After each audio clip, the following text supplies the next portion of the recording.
discussion from yesterday on the Charlottesville Area Association of Realtors Q2 report.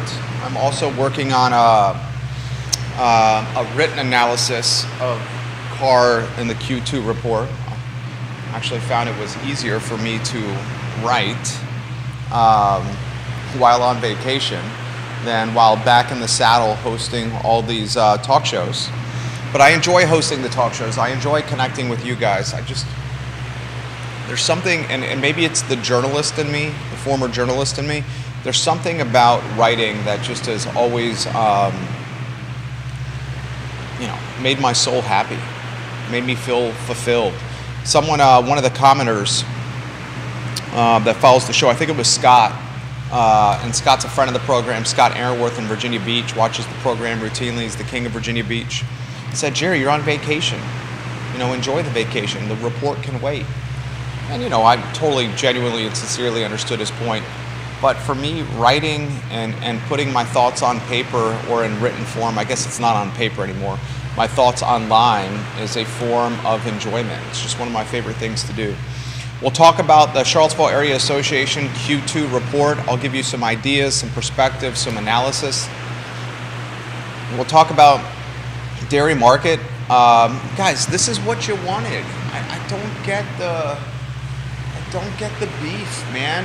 And I need to cut to the chase. Preston Plaza across the street from Dairy Market is next for development and change. And I get that change is hard, but change is life. And the folks pushing the future land use map and upzoning and rezoning, I told you this was going to happen. We let you know that upzoning and rezoning was going to translate into expensive housing for this community. And now we're seeing it. And now you're surprised. It's just like, come on. We'll talk about that. We'll talk about housing. We'll talk about mortgage credit availability has now sunk to a decade low. Higher mortgage rates, are here. We may be flirting with 8% in the fourth quarter. Now it's even harder to qualify for a mortgage. That, according to the Mortgage Bankers Association, the monthly index measuring credit availability dropped in July to the lowest level it's been since 2013. It is more difficult to purchase a home right now than ever before. Home values at an all-time high in Central Virginia. Mortgage rates at a 23-year high in Central Virginia. And the opportunity to even qualify for a mortgage is at a decade low. The last time we've seen qualification at this level was 2013. We'll talk about that on today's show. I want to highlight a couple of items that we have in the hopper, including a new moms show in the works for the I Love CVille network. A show by moms, hosted by moms, content created by moms and mothers on this network. I think it's going to be dynamite. J-Dubs, Judah Wickower, we transitioned from the Jerry and Jerry show to our flagship show, the I Love CVille show. How you feeling over there? You ready to rock and roll? Fantastic, Judah. Job well done. And we'll rotate that, like yesterday, that top right branding position. When you have a chance, just like we did yesterday. The same ones as yesterday. SW. I'm ready to rock and roll, my friend, when you are. And guys, retweet the show, share the show. Dylan's Rule, thank you. John Blair, hello. Richmond, Henrico, Short Pump, Crozet, Earlysville, North Downtown, Keswick, welcome to the broadcast. Thank you kindly for joining us. Share the show, like the show. Let's have some fun today. I'm ready to rock and roll when you are. Hello, Bill McChesney.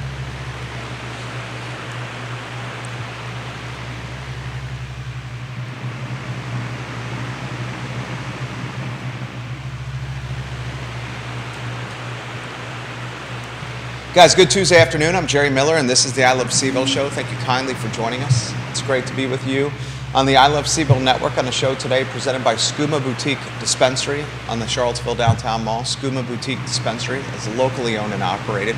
We give Dr. Wagner of Scott Wagner Chiropractic and Sports Medicine. In fact, Scott Wagner Integrated Medicine, some love for being a part of the show. Dr. Wagner is A-plus people, and he is changing people's lives at Dr. Wagner and Scott Wagner Integrated Medicine. Today's program is dynamic, so you, the viewer and listener, can shape the discussion. We're on every social media platform out there, so let us know what you want us to talk about and put your thoughts in the feed. We'll relay it live on air. Last night we saw, 30, 35, maybe 40 activists at City Council, at the Monday meeting for City Council, and the topic was Phase 3 Dairy Market. It's no surprise, ladies and gentlemen, that this development is coming down the pipeline. On this program, I let you know that upzoning and rezoning was going to translate into housing that's not necessarily affordable. And here we have it. But you guys, with upzoning and rezoning and the zoning ordinance and the future land use map, you said, let's give flexibility to the dirt in Charlottesville City. And that flexibility is going to create more supply, and it should stabilize prices and make it more affordable. We're literally in the earliest stage possible, and people are complaining, and people are depicting the scenario as if it was something that we did not tell you or explain to you what was going to happen. And hear me, the next project is going to be Preston Plaza across from Dairy Market. And what do you think is going to happen with Preston Plaza? That's the home of Integral Yoga, the place right there where Styx is at. What do you think is going to happen there? It's going to be knocked down, and a new apartment complex and mixed-use building, or apartment complexes and mixed-use buildings, are going to be built. That entire Preston area or Preston corridor in the next 5 years, maybe 10 years, is going to look completely different. And we explained that if you make the dirt more opportunistic, and opportunistic means flexibility with what could be built there, that expensive housing was going to be a reality. And now you act surprised? I mean, it's a bit frustrating. I'll talk about that on today's show. We'll highlight the 85, maybe in totality, activists that are opposed to this, and explain to them what's next, what's coming down the pipe, so they can prepare themselves. I want to talk about the CAR 2022 second quarter report. I think you got a graph that we can put on screen from the Charlottesville Area Association of Realtors. If you live it, it's on screen. Thank you, Judah. Thank you very much. Nelson County is down 25% year over year. Greene County is down 1% year over year. Charlottesville and Fluvanna County are essentially flat. Louisa County is up 7% year over year, but the big winner is Albemarle County, an 11% uptick year over year. And I'm going to tell you, Albemarle County, end of second quarter next year, I predict another double-digit impact in values for Albemarle.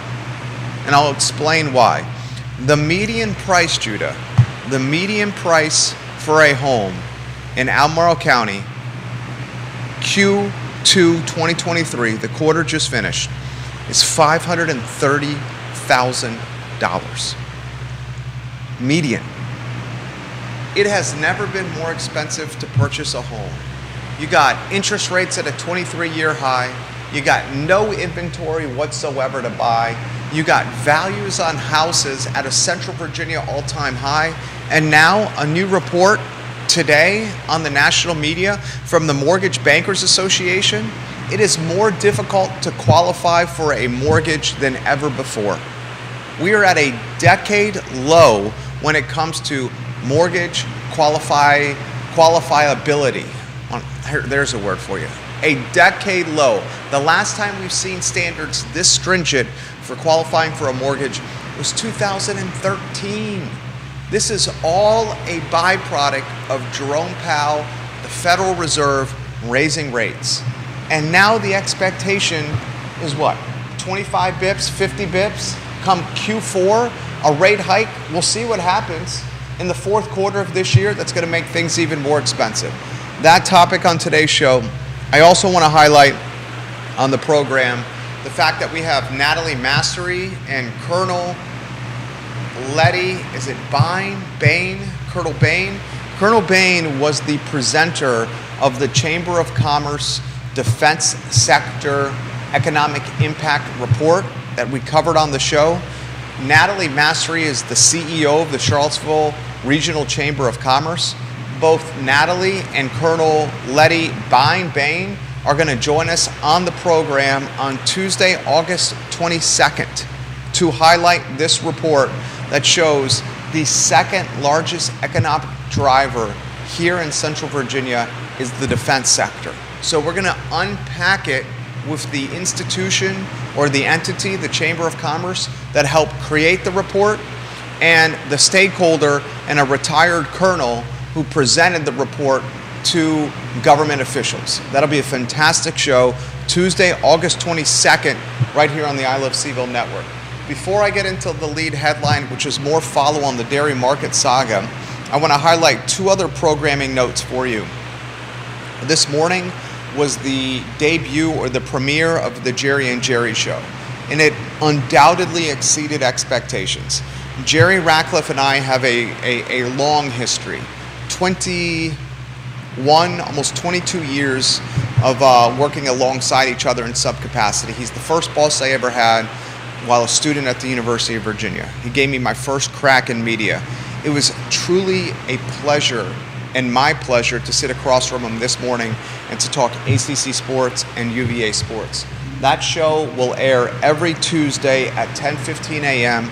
right here on this network, and we will look to expand that show to additional days as we get in a groove and we get in a rhythm.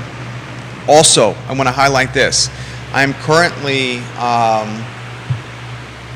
molding,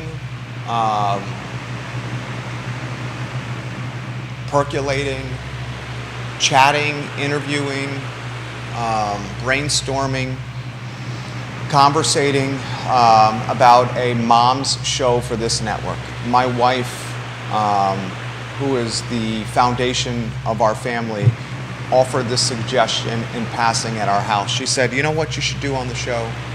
A show by moms, for moms, hosted by moms, on your network that talks anything motherhood related, motherhood in Charlottesville, motherhood in Central Virginia, motherhood, any topics that's mom related on your network. I thought it was a brilliant idea. That concept is gaining steam and momentum literally as we speak, and I cannot wait to introduce yet another content vertical for you on the I Love CVille network, which is the 2023 version of a digital newspaper.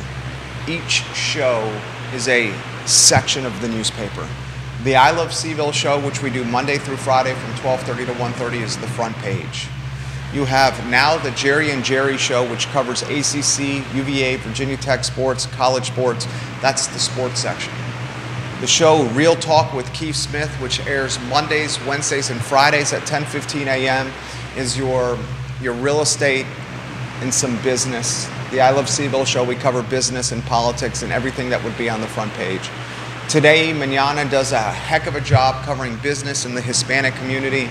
And then this mom show that we're creating is going to be your lifestyle, your human interest section of the newspaper. So much progress or so much work behind the scenes we put into this network for you, the viewer and listener, and we hope you appreciate it. So those are the two programming notes: the Jerry and Jerry Show Tuesdays at 10:15 a.m. and this new mom show that we're pushing forward with. Details to come as I get a little more concrete facts and details to relay to you. The last programming note is mark your calendar for Tuesday, August 22nd, as the new CEO of the Chamber of Commerce, Natalie Massery, and retired Colonel Letty, I'm messing her last name up, it's either Bine or Bain, I believe, will join us on the program to talk the defense sector, $1.2 billion economic impact on Central Virginia. That's Tuesday, August 22nd, right here on this network. All right, let's go to the hot topic, J-Dubs. So why don't I weave you in with the two-shot when you have an opportunity? I want to applaud you for, being that consistent metronome. I know today's show, the first iteration of anything is always challenging because there's not habits or procedures or protocols in place yet. I thought you really responded well. Yesterday was a city council meeting. 30, 40, maybe 50 activists showed up. Maybe a dozen to 20 spoke on the record about Dairy Market and Phase 3. I mean, J-Dubs. Did they do a good job of explaining their stance? I mean, this is the essence of their stance. You ready? The essence of their stance is expensive apartments that said activists are unable to afford. Expensive apartments that will create tax pressure on the 10th and Page neighborhood, and that tax pressure will lead to further gentrification of this historically African American community. Okay. Here's what I'd like to highlight. So many folks, a small contingent of folks in this community pushed zoning flexibility forward. And the concept of zoning flexibility was more supply of housing will create price stability, and as you increase the supply, affordability should follow. I have said, and you've heard me say this maybe weekly for 2 to 3 years, that if you make the zoning more flexible for a landlocked 10.2 square mile city, the supply that is birthed from that flexible zoning will not be affordable supply, because that dirt will be more expensive to develop and purchase because it's more opportunistic. On top of that, the interest rate environment, the labor environment, the cost of goods environment, and the political ecosystem is more expensive or challenging than ever before. Now we know Chris Henry, the Stony Point development visionary and CEO and founder, wants to do 400 apartments that would house roughly 600 potential Charlottesvillians at the site right next to the current Dairy Market location. Yeah. He also owns Preston Plaza across the street. You and I both know Preston Plaza, its future is not in its current form. That shopping center undoubtedly has seen some better days from a look and feel and structure standpoint. Preston Plaza is going to be eventually bulldozed down.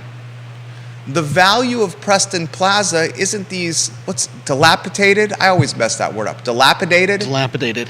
The value of but what does Preston Plaza have to do with across the street next Preston to Plaza Dairy? When Phase 3 of Dairy Market's done, Preston Plaza is next. Okay, but I still don't see what that has to do with this, what we're talking about now. I'm trying to prepare the viewers and listeners and the activists that watch and listen to this program. That's next coming down the pipe. Preston Plaza is going to be towers of apartments with But- commercial on the bottom floor, just like Phase 3 Dairy Market's going to be. And I'm explaining to the folks that the monthly rent for those apartments is going to be $2,000 a month plus. And that's right across the street from 10th and Page. Yeah. They might argue that it's a big street and it's not butting into the 10th and Page neighborhood as much as the properties currently being redeveloped are. I respectfully disagree with that, because expensive apartments across the street from 10th and Page will further gentrify. Okay, but they're going to have apartments right next door. Yeah, and So- right across the street. Yeah, but so I'm not really sure why we're talking about across the street right now. Well, we need to prep people for this happening. I Yeah, but- prep people for expensive apartments on flexible zoned land. I let everybody know that was going to happen for 3 years. I literally said, everyone listening on this network, if you make the dirt more opportunistic, the housing that's going to come is going to be expensive. And that's what's happening, and people are crying bloody murder now. I mean, new housing is always going to be expensive unless it's specifically made to not be expensive. Am I wrong? There's never going to be a house built in Charlottesville that is not expensive, unless it's somebody like Keith Smith and the land trust. yeah. Is anybody else ever going to build an affordable house in Charlottesville? I mean, No. is it? No. Because you can't. Right. How would you make money on it? There's my point. And that's coming from someone who's not necessarily a businessman there with Judah. I'm Really? not a businessman or a realtor but You're just a common sense guy. so I mean, honestly, I don't know what do they have an alternative? Do the people that showed up at the meeting did they have an alternative? Is there something else they would like to do? In that, I mean, obviously, it's not their land. It's not they're not putting. They don't own the money- land. They're not putting money into it. They're not helping out with the cost of developing it. They don't pay the taxes. I mean- They're not contributing to the development. Are they saying that the only alternative is to just leave it the way it is and never do anything with it? I mean, from what I hear, from what I read, and from what I follow with the city council meeting, the concern was the laundromat.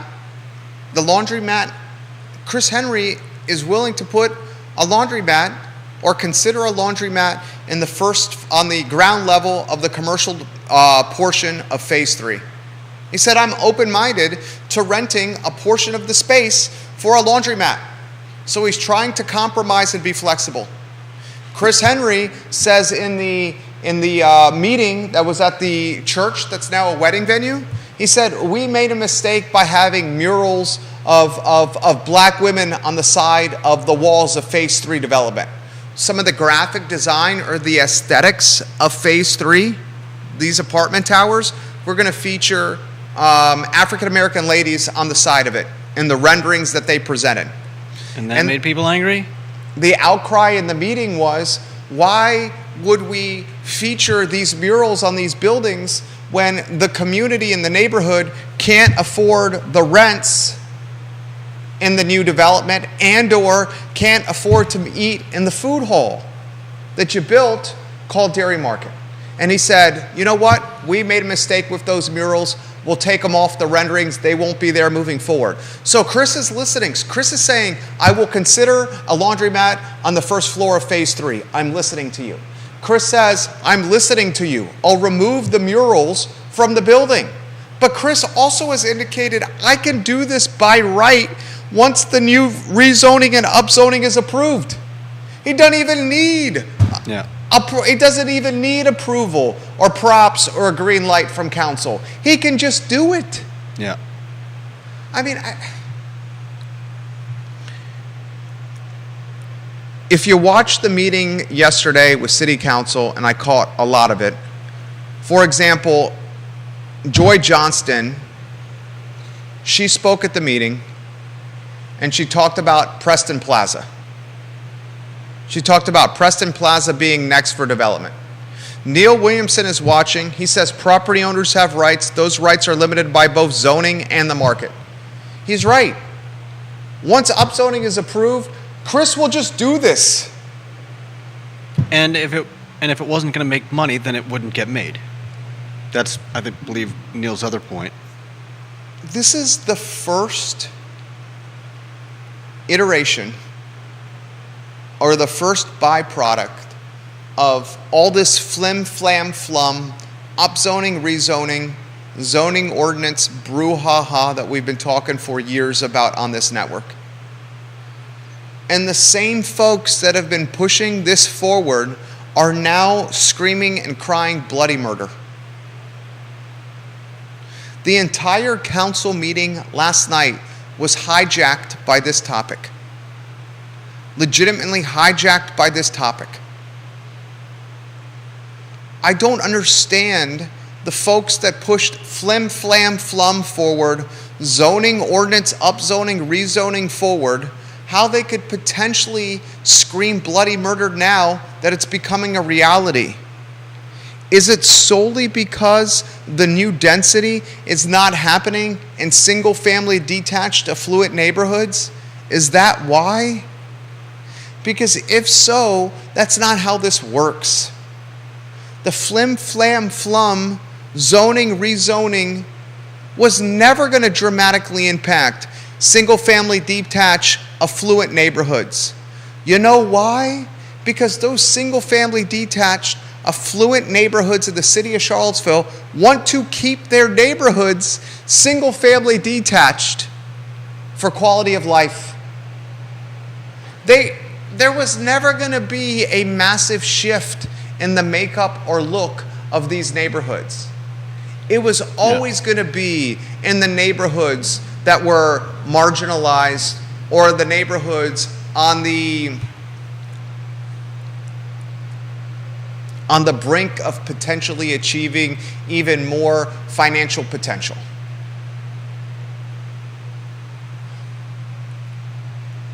The entire Preston Avenue, I'll choose my words carefully.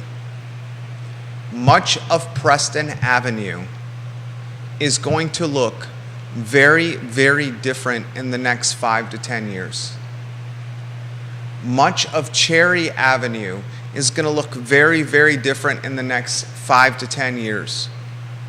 Much of Prospect, the Prospect neighborhood, is going to look very, very different in the next 5 to 10 years. Why those neighborhoods? Because those neighborhoods feature the most affordable dirt and land right now. Do you understand how difficult it would be for a developer to galvanize an entire block in North Downtown, or an entire block in Belmont, or an entire street in Greenbrier, an entire street on the downtown mall, and redevelop it? It would be extremely difficult to do that because it's costly, and the people that own the lion's share of those areas that I just mentioned do not want it to happen. However, the areas like Cherry and Prospect, Preston, I'll even throw High Street in the mix, they're more, air quotes, affordable. And the folks that own there now are likely, or more likely, when compared to North Downtown, for example, to sell or to exit for a payday right now. Do you think the folks that own the $1 million homes on North Downtown are really caring about a payday for their house? No, because they want somewhere to live. They need somewhere to stay and sleep.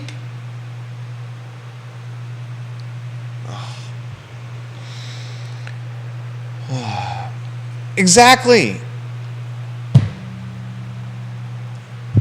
Anonymous, you're exactly right. To your point on dirt, I would say that it is dirt made cheap by having low value structures on it. Exactly right.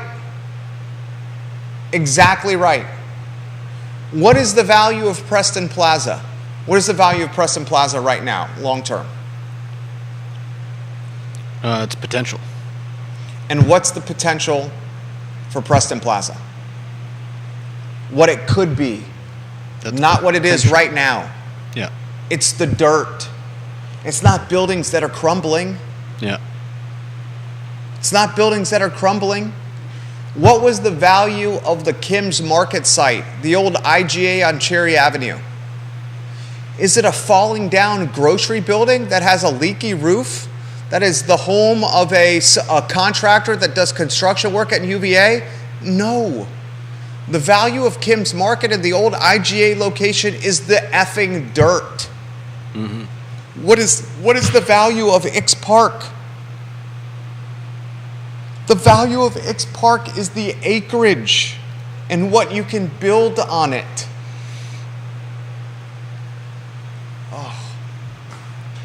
I try to empathize. I genuinely try to empathize. Yeah, thank you, Deep Throat.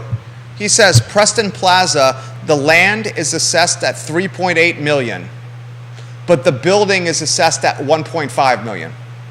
There's my point. Yeah. Does anyone think Preston Sons Laundromat in its current form with its building on it, what's more valuable, the dirt or the laundromat building?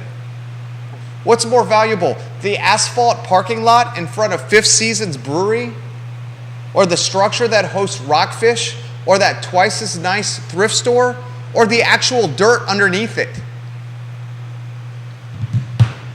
You can make that argument for much of Charlottesville City. And why do you think that is? Why do I think that is? Why do you think you can make the argument for much of Charlottesville City that it's the land that has the value and the value proposition and the upside and not the buildings on it? I mean, there's probably multiple reasons for that, but... Very straightforward, simple reason. Well, then, go ahead. Because we only have 10.2 square miles. It's a city that so many people want to live in because of the University of Virginia that it only has 10.2 square miles. Yeah. So if the city only has 10.2 square miles and it's completely landlocked because of a revenue sharing agreement brokered a couple generations ago, what do you think the upside is in this 10.2 square mile city? The effing dirt. And the zoning ordinance and upzoning and rezoning and flim flam flum has made that dirt more valuable than ever before. We said this was going to happen. Lonnie Murray said this was going to happen. I've been saying this was going to happen. Deep Throat's been saying this was going to happen.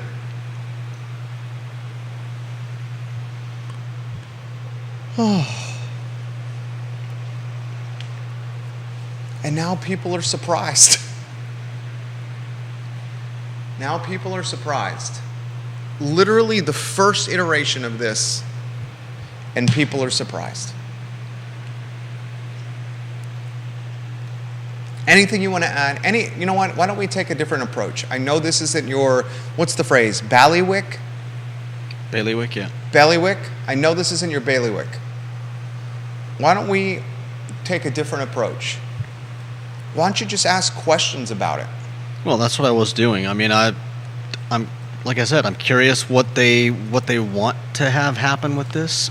Is the only option for them just to leave it all the way it is? Is that going to be the argument whenever somebody wants to build something in Charlottesville? Is just I'm sorry, anything that makes Charlottesville better is going to gentrify everybody in Charlottesville? And so we should just leave everything the way it is? I mean, I don't really understand what they're... I don't understand if they have a serious argument that that has any teeth, legs, whatever. Were they actually saying anything at the meeting last night, or was it just a bunch of people saying no? It was that. It was don't let this happen. It was a couple of dozen activists speaking on the record to council when this item wasn't even on the agenda. Yeah. This was not even on the agenda. This isn't even before council yet, this topic. But the meeting was hijacked on Phase 3 Dairy Market. Literally was hijacked. And the extent of what these couple dozen people said to council was, no to the project, don't let it happen. Neil says this all the time, property owners have rights. The dude bought the land. Yeah. And now people are surprised, with the dirt being more flexible, that expensive $2,000 plus a month apartments are being built on it. Yeah. Of course they're being built on it. It's expensive as all get out to build it. And he's a businessman. And we need housing. I mean, as much as I understand their desire for someone to be building affordable housing, as far as I understand it, Charlottesville has not made that an easy proposition for anyone that actually builds.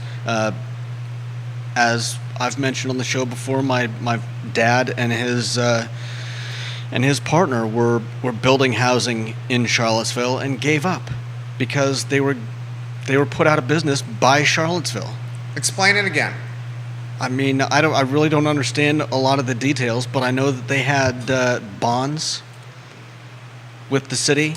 And again, I don't really understand all of how this works, but basically the city holds your money, your bonds, in, I don't know, is it trust? Is that what they call it? Is it like anyways?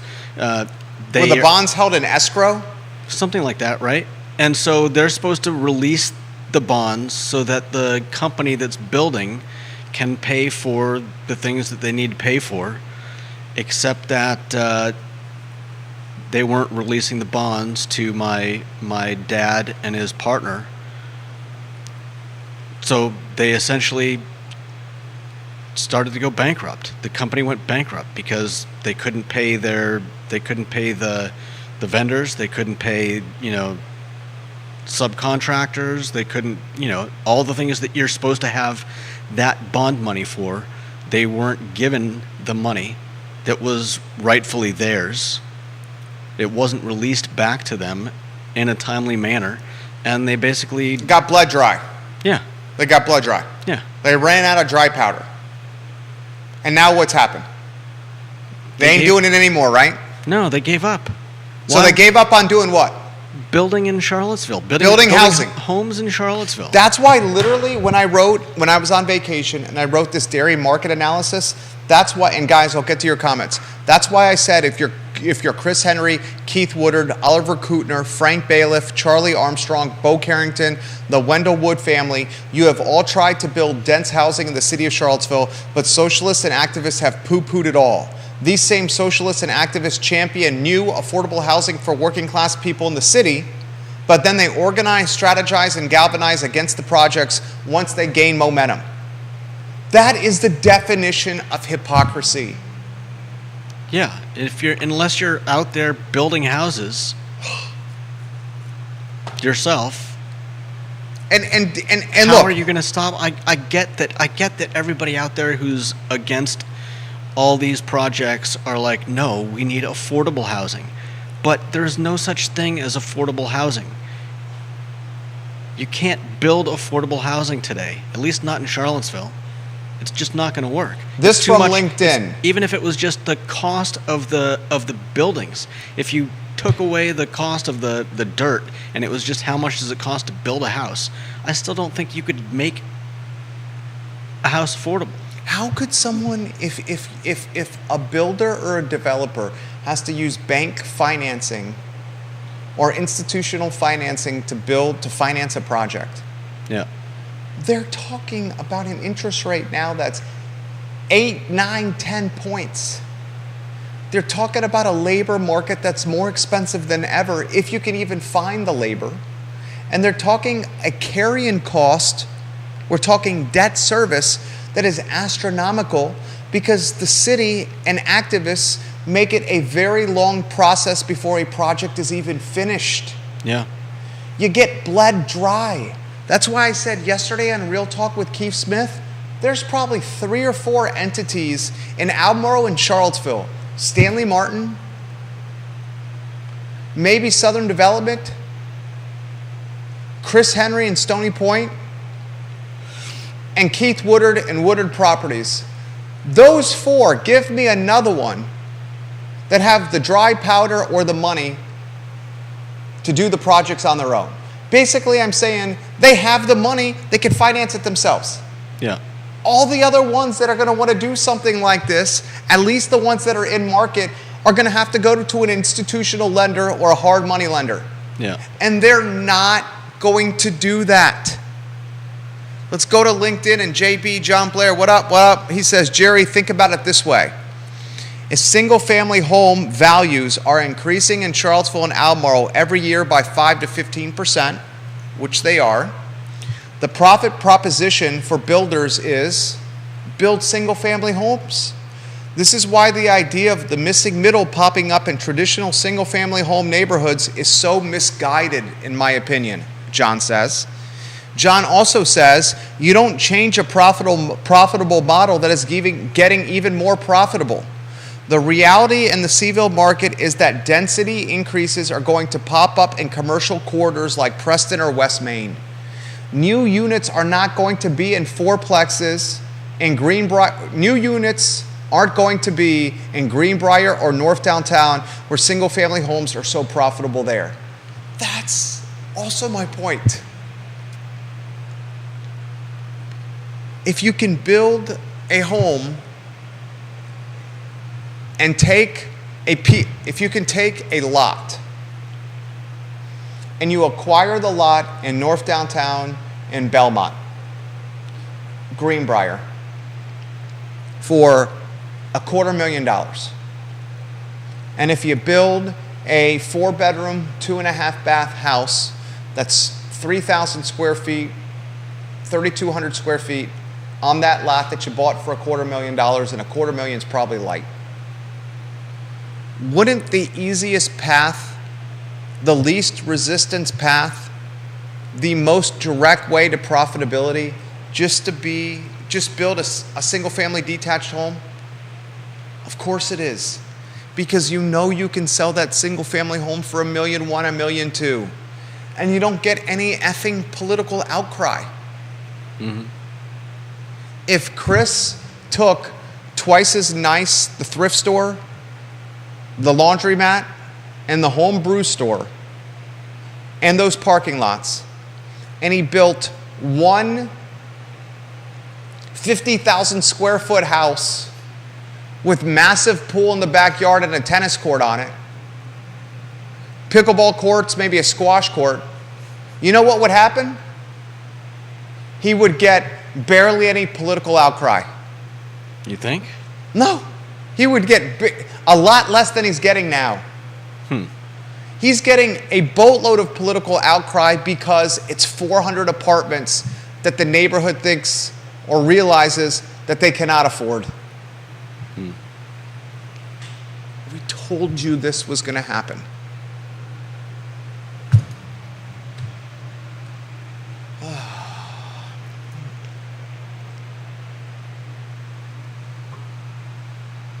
Kevin Yancey says the largest landowner in Seville also employs the majority of the lower and middle class, but they can't afford to even live closely to their jobs.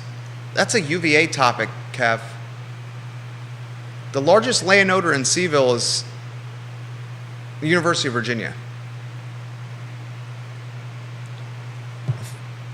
The only way we're going to get something from the University of Virginia is the payment in lieu of taxes approach. And Michael Payne has straight up said the only chance that the payment in lieu of taxes approach becomes a reality is through galvanizing political outcry. You want to know what would be a legitimate use of activists' time and energy? Instead of organizing and strategizing and galvanizing against a project that's about to be completely allowed with the new upzoning and rezoning, take that same effort and energy and petition and politic the University of Virginia to pony up tens of millions of dollars for the land that they're not paying taxes on. And then take that good luck tens of millions of dollars where political outcry forces UVA's hand and insist that 10, 15, 20 million dollars, whatever the hell the number is, be completely allocated to an affordability fund for housing. That's a legitimate use of your efforts and time. What you're doing now is window dressing. Literally window dressing. Deep Throat says Judah is right. Example, land cost of production is $200, $250 a foot. Jesse Rutherford said this on your show. Jesse Rutherford is a developer, a builder. I think he's watching right now, Nelson County supervisor. He also said, your question is key. What is the proposed alternative for the politicking and the activist outcry? There was none. Yeah, what do you This is all they said. Don't do it. Yeah, that's pissing in the wind. You got to provide an alternative or something, some reason why anyone should listen.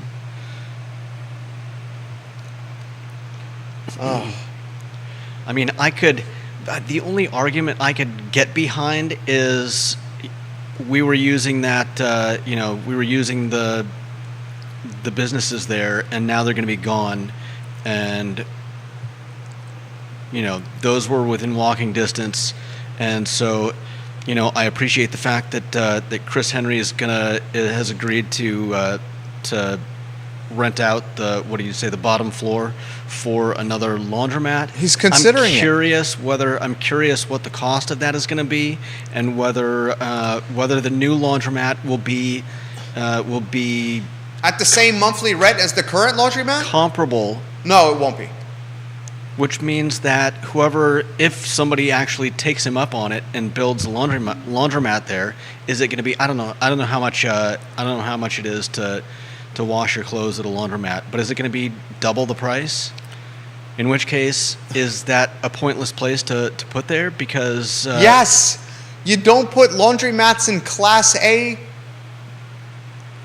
ground floor, mixed-use buildings. Well, then that's a shame, and I don't know why Chris Henry would go the route of saying, "Hey, I'll rent this out to another laundromat." Is it Chris's responsibility to rent the laundromat lower than market value?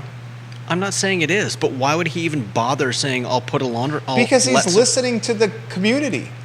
And frankly speaking, I wouldn't even be surprised, and I have no inside information on this. I have literally no inside information on this. I wouldn't be surprised if Chris throws a bone to this project because he lives in this community and says, I'll do this laundromat at below market rent. And that would be him extending an olive branch. But he doesn't have to do that. No, he doesn't, but I think you're right. It would be an olive branch, a show of good faith. And also just a decent thing to do. If you're getting rid of a laundromat, I'm not arguing against him, and I'm not arguing for. You've said he's the richest person in Charlottesville. I didn't say that. Didn't you? No, I've Okay. never said that. I never said that. Either way. I said he has the financing to do projects without getting institutional money from banks. Money from banks. All right, well, it's really irrelevant. My point was that why would he even entertain the idea that he would put a laundromat in there if it's not feasible to do so?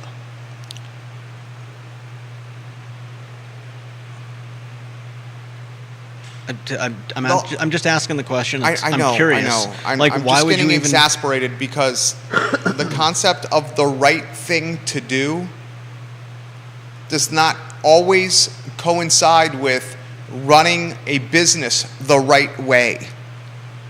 That's fair. Running the business the right way often is the opposite of altruism and philanthropy and donation and charity. Yeah. Phase 3 is not charity. And I'm not No, I know. hammering you here. No, I understand. And Phase 3 is not charity. I It's agree. a 400-unit apartment complex with ground floor commercial space. Yeah. It's not philanthropy. It's Right. not a land trust. Right, which again is why I'm curious why he would even entertain the idea of. Vanessa Parkhill just said it best, and I apologize for interrupting you. Please finish your thought. I'm working on that still. I mean, I'm just repeating what I said before, in that I get that he's trying to appease people, but if it's not feasible to build an affordable laundromat where there was an affordable laundromat before, why bother to Extend the olive branch? entertain the idea? Because it's not an olive branch if it becomes a laundromat that nobody that went to that laundromat can afford anymore. That's not an olive branch. Vanessa Barkhill has a response for your comment right Okay. there. If Dairy Market allows the below market laundromat, then the project will have to make up the below market rent elsewhere. If he takes one of his premium locations on the ground floor of this Phase 3 development and rents it below market so a laundromat can survive for the neighborhood, that money will be made up elsewhere, Vanessa Parkhill says, through either other tenants, commercial or residential space, upticking with monthly rent costs. Damn good comment, 1,000% right. Yeah, that's fair. And Deep Throat says and this. I'm not arguing that he should rent it out as a laundromat for cheaper than he would normally get. I'm just saying, why even put that on the table if it's not feasible? Because he's listening to what the community is asking. But Judah, he's smarter than that. No, I would not be surprised if he offers the laundromat at below market rent. I would not be surprised if that becomes a reality. That's fair. But every of those 400 units, those 400 apartments in that building, you're saying they're all will gonna make pay up for the it. difference of that below market rent. I'm not arguing against you. I'm just saying, two things. If he's not gonna rent it out at below, if he's gonna make it unfeasible to make an affordable laundromat, then don't bring it up. Why even bother to bring it up? And if he is, then okay, that's great. Okay, we'll do a below market laundromat. Every apartment now is $2,100 a month, not $2,000 a month. That's making an awful lot more than I think what the laundromat would have. How do you know that? You're talking about an extra $100 on 400 units. I know. You're spitballing a number here. I know. The point. You're looking at this not as a business person, which I respect. I totally respect that. You told me to ask questions. I respect it. That's what I usually do, anyways. And I do. I'm just I'm asking grateful questions. for your questions. Deep Throat, he will take a loss on the laundromat to buy peace. He's not a ruthless profit maximizer, which is the advantage of being a private company and not a public company. It's a No great doubt. comment right there. Yeah. I want the community to hear this. If you want someone developing a project next to a historically African-American neighborhood, 10th and Page, the developer that you want doing this project in this community, there's probably two that I can think of, maybe three, maybe four. Chris Henry's one of them. Keith Woodard and Anthony Woodard are another one of them. Frank Bailiff and Charlie Armstrong are another, and probably Corin Capshaw and Alan Taylor the fourth. Those are the four you probably want doing this project, and one of them happens to be Chris Henry. You know why you want one of those four doing this project? Because he's the kind of guy that's willing to go into the church and hear people out. Because he lives here, and he has to run into everybody in this community when he's at Rapture or Miller's or on the downtown mall or at a football game or shopping or eating with his family. And when you live in the community, you have ties that are emotional to the community, so you're willing to do some things financially that a publicly traded company or a developer that is out of market would not do. If this was a truly capitalistic country, or excuse me, if this was truly a capitalistic developer, an out-of-market developer, a developer that was publicly traded, all they would do was this. Profits over people. I'm going to do this project once the zoning ordinance, once upzoning and rezoning is approved, and I'm not going to listen to anyone. Yeah. And we're just going to do it the way it's allowed to do. Oh. And hear me out. Preston Plaza is next. And do not be surprised that the new housing that's birthed from all this is expensive, because for 3 damn years I told you this was going to happen. All right, let's go to a one shot here. Yeah, Chris 100% lives here. 100% lives here. The folks that say he doesn't live here, he's in Barcelona pursuing higher education. That's why he's in Barcelona. Aren't you getting an MBA right now in Barcelona, Chris? That's why he's there. He lives here in this community. He 100% lives here.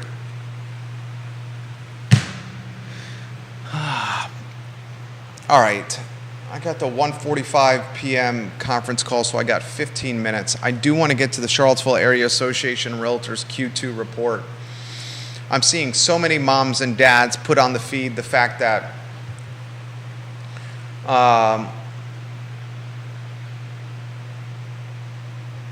Linnell has this comment: laundry solution, fundraiser to buy washer dryer for residents. Maybe a developer contractor can get a deal on ordering several appliances at wholesale.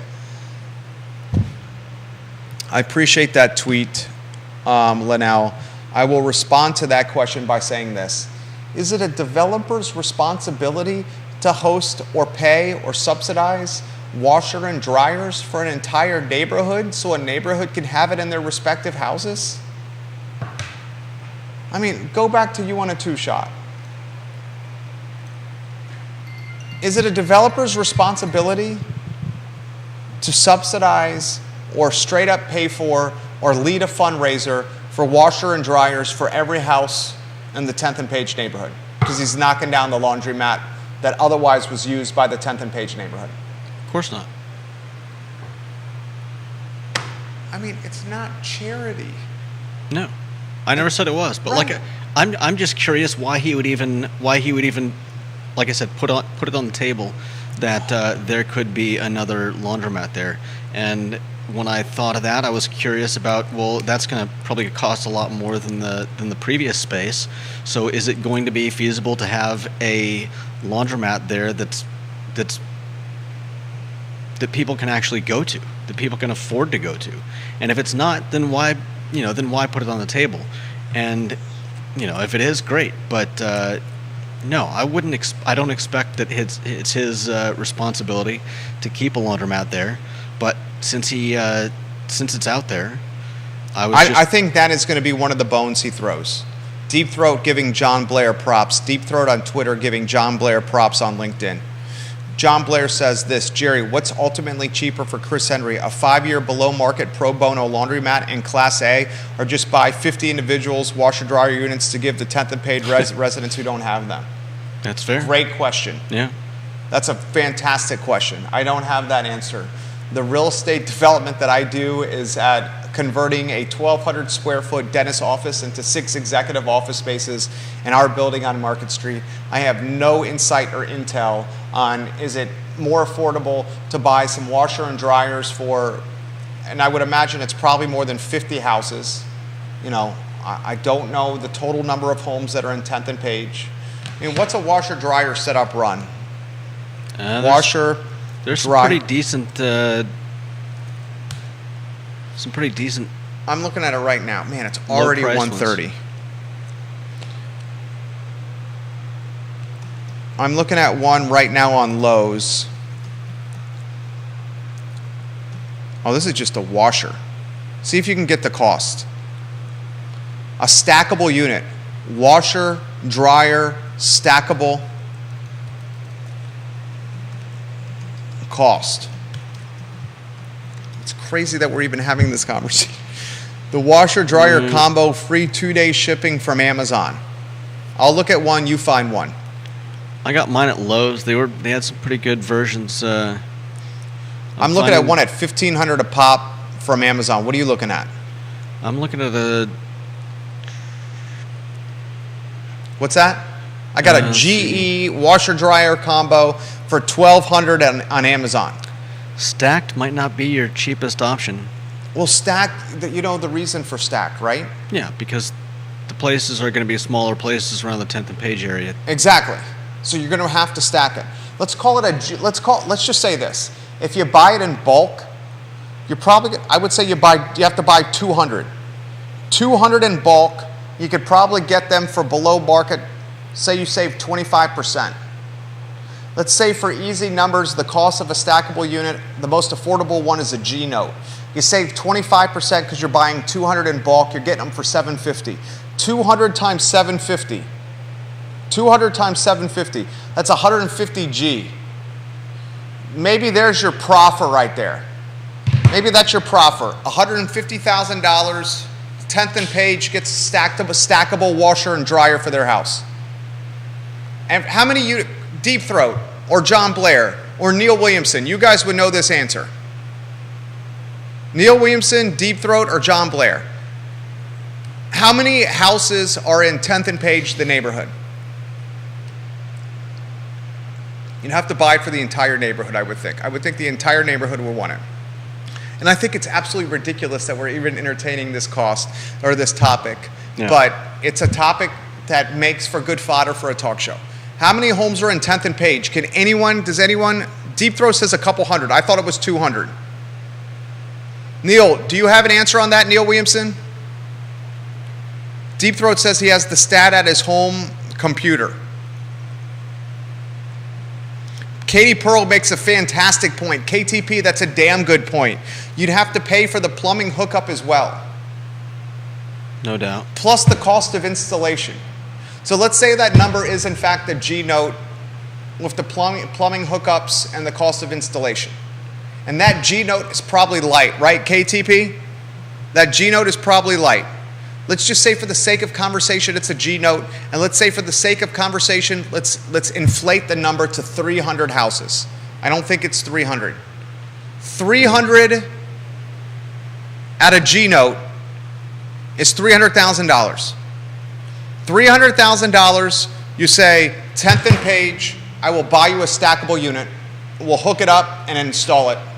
We'll kick $300,000. This is our proffer to grease the wheels, maybe that's not the best phrase, to push this project down the pipeline more efficiently. That's a better phrase, that's called branding.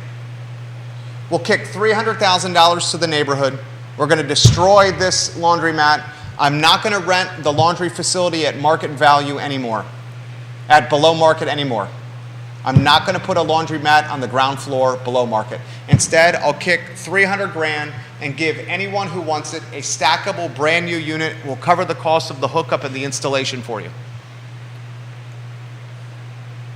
Maybe that's what you need to do in Charlottesville City. But I'll tell you right now, if that's what ends up happening in Charlottesville City to build 400 apartments in a zoning environment that allows these 400 apartments to be built, why in God's name would any other home builder or developer go and do anything in Charlottesville City again? Yeah. Think about it, right? Here's 300G. I'll do a stackable, installed plumbing hookup, brand new for every home there. Next thing, you know what they're going to say? How about the service and warranty contract?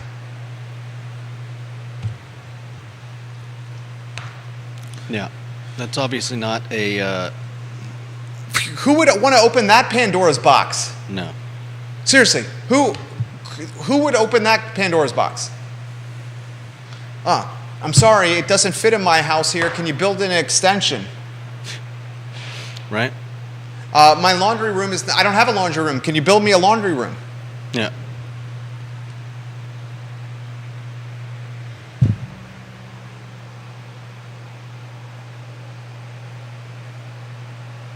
Oh. This is a great comment. How big is a laundromat? 3,000 square feet? 3,000 square feet in that location would get $50 a foot. Instead, subsidized rent would be $25 a foot. That's $75,000 a year below market. Per year. 25 times 3,000 is 75 G's per year. That same space, 50 times 3,000 is 150 G's. That's a $75,000 haircut per year. If they want that. If they want a subsidized below market laundry rack. $75,000 haircut per year, just basic math. This is how business people run models. $75,000 haircut per year. In 4 years, you're at the $300,000 threshold that we talked about for installing a stackable brand new unit in everybody's house. The 5th year, you've lost 75 G's, keeping the rent below market. Yep.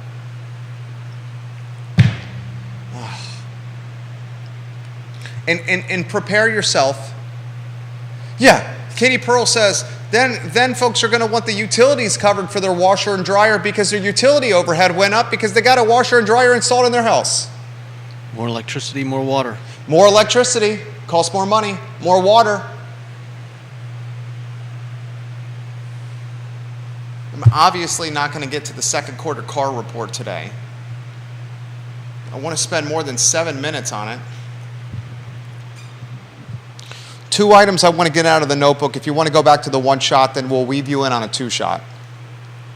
I don't know if you guys saw this, but the University of Virginia has banned TikTok, the Chinese controlled and owned app, on UVA-issued devices and on UVA Wi-Fi.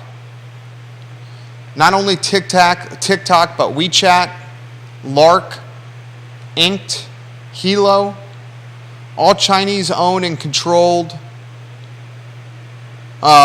social media apps or digital applications. Websites or apps developed by ByteDance or Tencent Holdings. Any university employee not complying with the app ban will face disciplinary action. Government officials are not allowed to have TikTok on their phones. The University of Virginia is now saying no TikTok on UVA devices and on UVA Wi-Fi for UVA employees. If you have TikTok on your phone, so be it. That's your prerogative. But you're legitimately allowing the Chinese government to glimpse into your most precious and vulnerable usage patterns on your device. You know what? I'm doing it right now. You have TikTok on your phone, Judah? I think I do. I'm gonna delete it now. I do not. I deleted it a while ago. I'm just confirming here. TikTok is completely deleted from my phone. Are you deleting it now? If I can find it, yes. I don't. Delete it.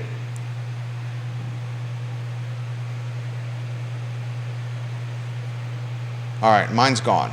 Delete it, viewers and listeners. All right, I'm obviously going to be saving. Who do I have tomorrow? Oh, this is some more programming news for you. Donna Price, who's the chairwoman of the Albemarle County Board of Supervisors, is on Thursday, this Thursday's show, the I Love Seville show. Donna Price, chairwoman, Albemarle County Board of Supervisors, this Thursday, 12:30, I Love Seville show. I mentioned this at the top of the program. On August 22nd, Natalie Mastery, new CEO, Chamber of Commerce, and retired Colonel Letty, is it Bain, Neil, or Bine?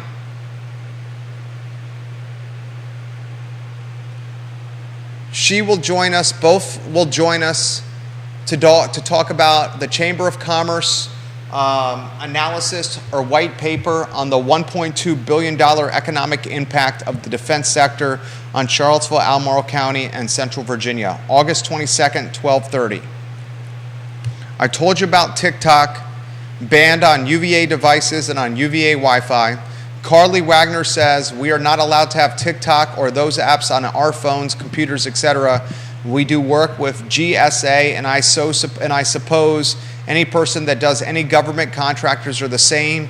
Jamie Turner, who I think might be watching the program, has also indicated on this show, Jamie Turner, that he, who's you're a government contractor, is that right, JT? Is not allowed to have TikTok on his phone either. Get it off your phone. Get it off your phone. Don't be the one holding the bag. Jason Howard says, the King of Rio Road, reworking the plan pushes this stage into the future. In the meantime, real estate becomes more expensive and the 60% mark for area median income goes up. Doesn't this just guarantee the housing built is more expensive when it is put up in the future? He's exactly right. Did you hear what he said? This is a damn good point. Jason Howard, I should have made this point. King of Rio Road, let me respond to your comment. I'm going to respond to this comment. One of the best comments today, exclamation point. Here's what he said. Hear me out. By delaying phase 3 of Dairy Market, we are pushing the development into the future as opposed to the present. And as it's pushed into the future, more people from outside the market move to the Charlottesville area with their deep six-figure jobs. And as more people move to the area with their deep six-figure jobs, whether the data science school, the biotech institute, whether UVA professors, whether family office folks tied to family offices or private equity or hedge funds, as they move to this area, they're going to raise the AMI, area median income, to higher levels, which means the apartments that have been earmarked for affordability associated with AMI right now, that number is going to get even higher once the project is finished. That's one of the best comments today. I sincerely mean that, Jason.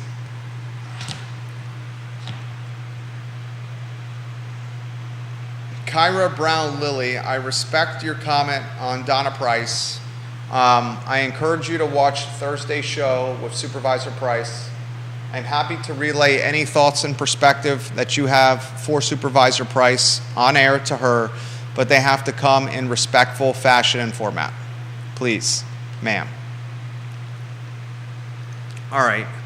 VIP client in T-minus 45 seconds into Tuesday. That's the I Love CVille show. Judah, 2-shot? All right. You did a damn good job today. Thank you. Maybe that's the approach we do on some of the topics that are not your bailiwick. Just ask the questions. Yeah. That's great. Thought you did a damn good job.